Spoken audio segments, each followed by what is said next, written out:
ప్రియమిత్రులకు శుభోదయం. మనం ఇప్పుడు శ్రీరామ కర్ణామృతం అనేటటువంటి కొత్త శీర్షికను ప్రారంభిస్తున్నాం. కంచిపీఠానికి 33వ పీఠాధిపతిగా సేవలందించినటువంటి శ్రీ బోధేంద్ర సరస్వతి నామ బోధేంద్ర సరస్వతి స్వామివారు రచించినటువంటి ఈ శ్రీరామ కర్ణామృతం 17వ శతాబ్దంలో రచించబడింది. వీరు రామ భక్తి పారాయణులుగా ఉంటూ నామామృత రసాయనం, నామామృత రసార్ణవం, నామామృత సూర్యోదయం, నామామృత తరంగిణి అనేటటువంటి గ్రంథాలను కూడా రచించినట్టుగా పిఆర్ రామచందర్ రామకృష్ణ శ్రీ రామకర్ణామృతానికి అనువాదం ఆంగ్లానువాదం చేస్తూ తెలియజేశారు. సాధారణంగా కావ్యాల్లో మంగళాదిని, మంగళాంతాని, మంగళ మధ్యాని అని మంగళాంతంగా ఉన్నటువంటి కావ్యాలు రచించటం, మంగళాదిని కావ్యాలు రచించటం ఉంది. కానీ రామకర్ణామృతంలో 12 శ్లోకాలు మంగళా శ్లోకాలుగా ఈ స్వామీజీ ప్రారంభించారు. దీనికి చేకూరి సిద్ధకవి అనేటటువంటి కవి, ఇతని కాలము తెలియదు, ఇతని గురించినటువంటి మిగతా వివరాలు కూడా తెలియవు అని 1/2/1929లో ఈ పుస్తకాన్ని పబ్లిష్ చేసినటువంటి పురాణం సూర్యనారాయణ తీర్థుల వారు చెబుతున్నారు. ఈ నామపారాయణం చేసినటువంటి నామ బోధేంద్ర స్వామి గొప్ప రచయితగాను, తమిళనాడులో మొట్టమొదటగా దశలో ఉన్నటువంటి రామభక్తులలో ఒకరుగాను చెప్పబడుతున్నారు. కావేరీ నదీ తీరంలో గోవిందాపురంలో ఆయన సమాధి పొందినట్టుగా చరిత్ర పరిశోధకులు భావిస్తున్నారు. మంగళం భగవాన్ విష్ణుర్మంగళం మధుసూదన, మంగళం పుండరీకాక్షో మంగళం గరుడధ్వజ. మంగళశాసనంతో ఈ శ్రీరామ కర్ణామృతం అనేటటువంటి గ్రంథం రాయబడింది. దీనిలో వరుసగా వస్తూ ఉన్నటువంటి శ్లోకాలు 12 శ్లోకాలు ఈ విధంగానే మంగళ శ్లోకాలుగా ఉంటాయని చెప్పుకున్నాం.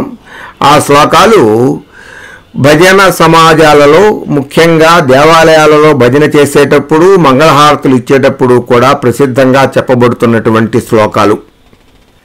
మంగళం భగవాన్ విష్ణు మంగళం మధుసూదన, మహావిష్ణువుకి మధుసూదనుడికి మంగళం పుండరీకాక్షో మంగళం గరుడధ్వజ అంటూ మంగళాశాసనాన్ని ఆశాసించి అనంతరం శ్రీరామ కర్ణామృతాన్ని ప్రారంభిస్తున్నాడు మహాకవి.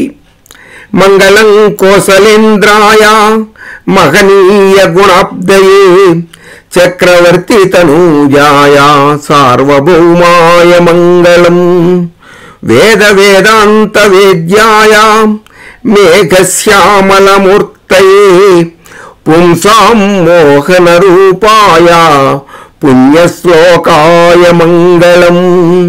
ఇవి అతి ప్రసిద్ధంగా వినపడేటటువంటి శ్లోకాలు. ఇవి శ్రీరామ కర్ణామృతంలో 1, 2. ఈ 2 శ్లోకాలకి కలిపి చేకూరి సిద్ధకవి అనేటటువంటి కవి తెలుగు అనువాదం ఇలా ఉంది. ప్రకటిత కోసలేంద్రునకు భవ్య గుణాబ్దికి చక్రవర్తి పుత్రకునకు సార్వభౌమునకు రామునకు నిగమంత వేదికిన్ సకమల మేఘవర్ణునకు సర్వజగజ్జన మోహన స్వరూపకునకు పుణ్యకీర్తికిన్ కృపానిధికెప్పుడు భద్రమయ్యడు.